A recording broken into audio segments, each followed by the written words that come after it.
बिस्मिल्लाहिर्रहमानिर्रहीम। आप देख रहे हैं मेरा यूट्यूब चैनल और फेसबुक पे लीगल्स। बात करेंगे कमसन मगविया के मेडिकल से मुतल्लिक जो सिंध हाई कोर्ट के अंदर एक प्रोसीडिंग चल रही है। उस प्रोसीडिंग में आज आपके साथ ये डिस्कस करेंगे कि ये कब से चल रही है, कितनी तारीखें हो चुकी हैं, कौन कौन सी वजह से कौन कौन सी तारीख हुई है और ये मेडिकल का मामला इस तरह से डिले होना चाहिए था या नहीं होना चाहिए था। इन चीज़ों के ऊपर भी बात करेंगे। और उसके अलावा जो आज के दिन की प्रोसीडिंग हुई है,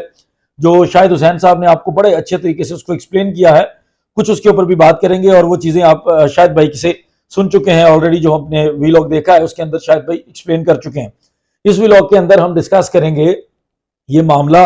जो मेडिकल से मुतल्लिक है, ये मामला है क्या, इसके अंदर ये डिले होना चाहिए था, इस तरह से ये चलना चाहिए था, नहीं चलना चाहिए था, कानूनी साइड से जो भी इसके अंदर हमारी जो कानूनी समझ बूझ है उसके ऊपर बात करेंगे। और ये कब से चल रहा है, कितनी तारीखें हो गई हैं, क्योंकि थोड़ी सी मिसकंसेप्शन हो जाती है। हम लोग थोड़ा सा बड़ी जल्दी अदालतों के बारे में नेगेटिव भी हो जाते हैं। जहां पे होना चाहिए वहां बिल्कुल अदालतों को जो हमारा निज़ाम अदल है उसके ऊपर क्रिटिसिज्म बनता है, लेकिन कुछ चीजें हैं जो फैक्चुअल हैं वो आपके सामने रखनी है कि ये कब से मामला चल रहा है और किस किस वजह से ताखीर का शिकार है। ये सबसे पहले 31 अगस्त 2022 को चैलेंज किया गया था जो मुल्ज़म ज़हीर है उसके बिहाफ पर, और ये जो दरखास्त फाइल की गई थी उसके अंदर मेडिकल को रुकवाने के लिए उन्होंने स्टे मांगा था और खत्म करने के लिए मुकम्मल तौर पर उन्होंने प्रेयर की थी। 31 अगस्त को यह गलती से फिक्स हुआ, लेकिन 1 सितंबर को पहले इसके अंदर हियरिंग हुई जिसके अंदर जस्टिस सलाउद्दीन पावर साहब ने स्टे कर दिया। और उस दिन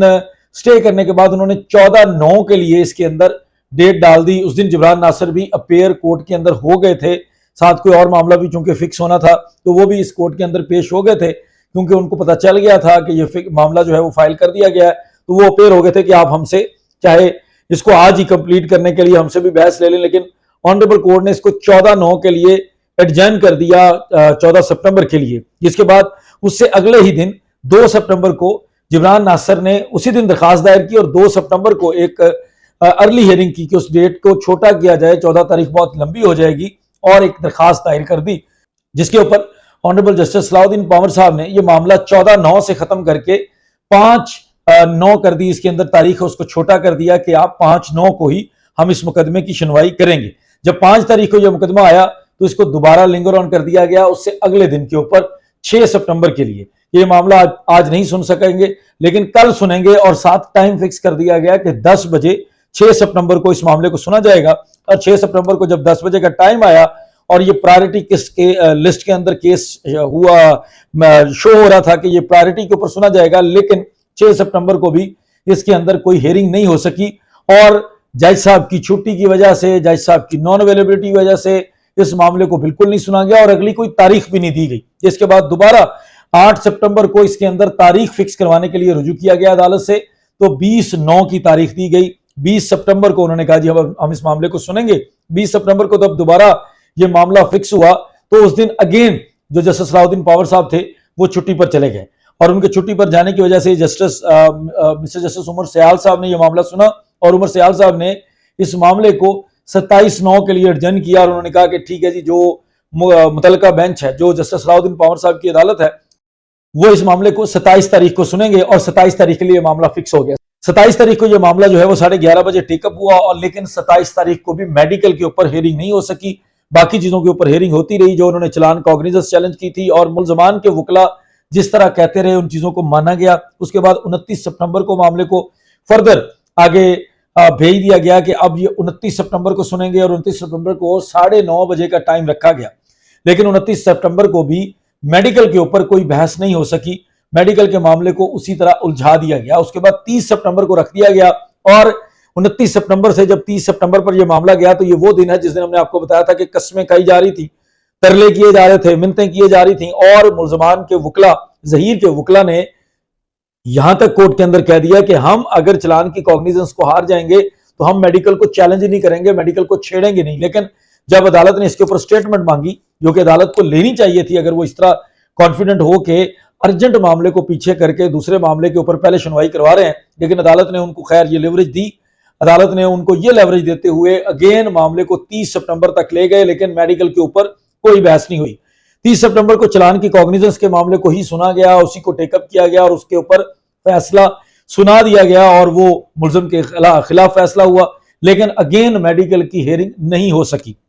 उसके बाद 3 अक्टूबर के लिए उन्होंने, मंडे के लिए उन्होंने कहा जी कि अब मैं मामले को सुनूंगा। जब मंडे आया तो उस दिन जस्टिस सलाउद्दीन पावर साहब अगेन अवेलेबल नहीं थे, और जो जस्टिस इरशाद अली शाह साहब हैं उनके पास इस मामले को फिक्स कर दिया गया, इस केस को ट्रांसफर कर दिया गया। इरशाद अली शाह साहब ने कहा कि ठीक है जी, ऑफिस को कह दिया कि इसी हफ्ते के अंदर अंदर आप कोई ना कोई डेट फिक्स कर दें। लेकिन पूरा हफ्ता गुजरने के बाद 3 अक्टूबर से 7 अक्टूबर, जो आखिरी दिन था हफ्ते का, जुमे वाले दिन, उस दिन इस मामले को रखा गया। और जब जुमे वाले दिन पता चला कि जुमे वाले दिन अगेन जो मामलात हैं वो नहीं सुने जा सके, जुमे वाले दिन अगेन जज साहब की जो है वो अवेलेबिलिटी नहीं है। फिर उसके बाद इमरान नासिर की तरफ से एक दरखास्त मूव की गई, उसके अंदर इंटरम रिलीफ मांगा गया और उसके अंदर केस को जल्दी फिक्स करने की इस्तदा की गई, अर्ली हियरिंग के लिए फाइल किया गया, और साथ उन्होंने एक छोटा सा स्टे मांगा, जिस तरह से मुलजम ने स्टे मांगा था और ऑनरेबल कोर्ट ने दे दिया था। उन्होंने कहा कि जी आप यूं कर दें कि मेडिकल को होने दें, क्योंकि ये एक अर्जेंट मामला है, अर्जेंसी इसके अंदर इन्वॉल्व है, आप इसकी रिपोर्ट को पब्लिक ना करें। ये नॉर्मली हमारी कोर्ट्स के अंदर इस तरह के मामला होते हैं कि कोर्ट्स चीजों को रोक देती है और कोर्ट कहती है कि आप जो है ना वो रिजल्ट नहीं आएगा, फैसला अनाउंस नहीं होगा, डिसीजन अनाउंस नहीं किया जाएगा, लेकिन ये एक्टिविटी, ये केस चलता रहेगा। इसी तरह से इमरान नासिर ने ये एक दरखास्त फाइल की जो आज के दिन 10 अक्टूबर के लिए फिक्स थी, जिसके अंदर जज साहब ने मुस्कुराकर ये कहा कि आप जो भी तारीख कहते हैं वो हम सुन लेते हैं, उसी तारीख को मामला रख लेते हैं। जिस पर अदालत ने बुध वाले दिन, आज से एक दिन के बाद 12 तारीख को इस मामले को रखा है। 10 तारीख के बाद 11 तारीख और 11 के बाद 12, बुध वाले दिन इस मामले को सुना जाएगा। और बुध वाले दिन उन्होंने ये उम्मीद जाहिर की है कि उस दिन वो इस मामले को सुनकर निपटा देंगे और फिर जो भी होगा वो मामला, जो डिसीजन होगा दोनों पार्टीज के सामने होगा। किसी को इख्तलाफ होगा तो उसको सुप्रीम कोर्ट में चैलेंज कर सकते हैं, जो एग्री करते होंगे वो उसके साथ एग्री कर जाएंगे। अब आते हैं मेडिकल के मामले से मुतल्लिक, ये मामला शुरू कैसे हुआ और इस मामले को यहां तक आना चाहिए था, नहीं आना चाहिए था, जो कानूनी तौर पर हम समझते हैं, जो कानूनी तौर पर बात बनती है। मेडिकल का मामला ऐसा होता है कि कुछ चीजों में, कुछ मामलात ऐसे होते हैं, कुछ मुकदमात ऐसे होते हैं जिसके अंदर जो विक्टिम होता है उसका मेडिकल करवाया जाना बड़ा जरूरी होता है, और ये भी उसी तरह का एक मेडिकल था। सबसे पहले पुलिस की तरफ से इसकी सदा की गई थी कि हम बच्ची का मेडिकल करवाना चाहते हैं, क्योंकि बच्ची जो है वो बड़े अरसे के बाद रिकवर हुई है और इसके अंदर फला फला दफात शामिल हैं और उन दफात के मुताबिक बच्ची का मेडिकल होना जरूरी है। जिस पर जो उस वक्त की मजिस्ट्रेट साहब की अदालत थी, चूंकि उस वक्त चलान के अंदर कुछ दफात ऐसी थी जो शामिल नहीं थी और वो चलान जो है वो मजिस्ट्रेट साहब के पास चल रहा था, तो मजिस्ट्रेट साहब ने उस दरखास्त को रिजेक्ट कर दिया। मजिस्ट्रेट साहब ने कहा जी कि बच्ची की हुर्मत का मसला है, जो मुल्जम ने कहा, क्योंकि उसके अंदर ये मेडिकल के मामले में हमारे सामने भी पहली दफा था कि एक शहादत है जो किसी मुल्जम के खिलाफ एक सबूत है जिसको इस्तेमाल किया जाना है, और ऑनरेबल जज साहब ने मुल्जम से पूछा है कि हजूर आप बताएं कि आपके खिलाफ ये सबूत होना चाहिए कि नहीं होना चाहिए, आपकी पसंद के सबूत आपके खिलाफ होंगे, जैसा आप कहेंगे हम वैसा कर देंगे। जिसके ऊपर मुल्जम ने तो जाहिर है कहना था, ये मेडिकल से जो भाग रहे हैं आज तक, जो हर जगह दावे करते हैं कि आप लोग कुछ साबित नहीं करते चीज लेकिन मेडिकल नहीं होने देते, तो मुल्जम ने कहा नहीं जी मुझे ये सबूत पसंद नहीं है अपने खिलाफ, लिहाजा आप इसको खारिज कर दें। जिस पर अदालत ने मुल्जम की मानते हुए ये दरखास्त खारिज कर दी, जिसके बाद पुलिस ने अपनी जिम्मेदारी का भरपूर मुजाहरा करते हुए इस दरखास्त को चैलेंज नहीं किया और पूरी वफादारी मुल्जम के साथ दिखाई, और पुलिस ने इसको किसी फोरम पर चैलेंज नहीं किया। जब पुलिस ने चैलेंज नहीं किया तो मुद्दई मुकदमा चूंकि इससे अग्रीव थे, चूंकि उनको इससे नुकसान पहुंच रहा था इस फैसले से, तो उन्होंने इसको एक क्रिमिनल रिवीजन के जरिए एडिशनल डिस्ट्रिक्ट एंड सेशन जज साहब के पास फाइल कर दिया, चैलेंज कर दिया, सेल कर लिया। जहां पर एडिशनल डिस्ट्रिक्ट एंड सेशन जज साहब वो ये फरमाते हैं कि चूंकि ये मामला जुडिशियल ऑर्डर का नहीं है, ये एक एग्जेक्टिव ऑर्डर है और एग्जेक्टिव ऑर्डर को आप डायरेक्टली किसी और फोरम पर चैलेंज कर सकते हैं, मेरे पास चैलेंज नहीं कर सकते। बिना पर जो honourable additional district and session जज साहब हैं उन्होंने वो दरखास्त खारिज कर दी इमरान नासिर की, जो कि बाद में जब हाई कोर्ट चैलेंज की गई तो आपको याद होगा कि ये दरखास्त उस वक्त भी मिस्टर जस्टिस सलाहुद्दीन पावर साहब के पास आई थी, जो जज जिनकी नॉन अवेलेबिलिटी की वजह से या जिन्होंने बाकी मामला को अर्जेंट समझा और इसको अर्जेंट नहीं समझा, उन्हीं के पास जो पहली दफा आया था मामला, और उन्होंने इमरान नासिर को कहा था कि चूंकि अब आपका चलान जो है वो मुतलका कोर्ट में चला गया है, तो जिस कोर्ट में आपका चलान गया है वो अब आपकी ट्रायल कोर्ट बन गई है, तो आप नए सिरे से वहीं से दरखास्त शुरू करें। जिस पर जैसे सलाहुद्दीन पावर साहब के हुक्म के मुताबिक इमरान नासिर ने दोबारा जो इलियास मेमन साहब की अदालत है, एडिशनल सेशन जज साहब की अदालत है, जहां पे अब चलान चलना था, वहां पर यह दरखास्त फाइल की, जो कि उन्होंने अलाउ कर दी कुछ दिनों के बाद और बहुत अच्छा ऑर्डर पास किया। उनके बहुत अच्छे ऑर्डर को दोबारा जस्टिस सलाउद्दीन पावर साहब के पास सामने ही चैलेंज कर दिया जाता है। और जस्टिस सलाउद्दीन पावर साहब जिनके पास ये मामला ऑलरेडी आ चुका होता है और जहां पर यह बहस हो चुकी होती है कि यह मेडिकल का मामला अदालत की इजाजत से इसका कोई ताल्लुक नहीं है, यह मामला आईओ का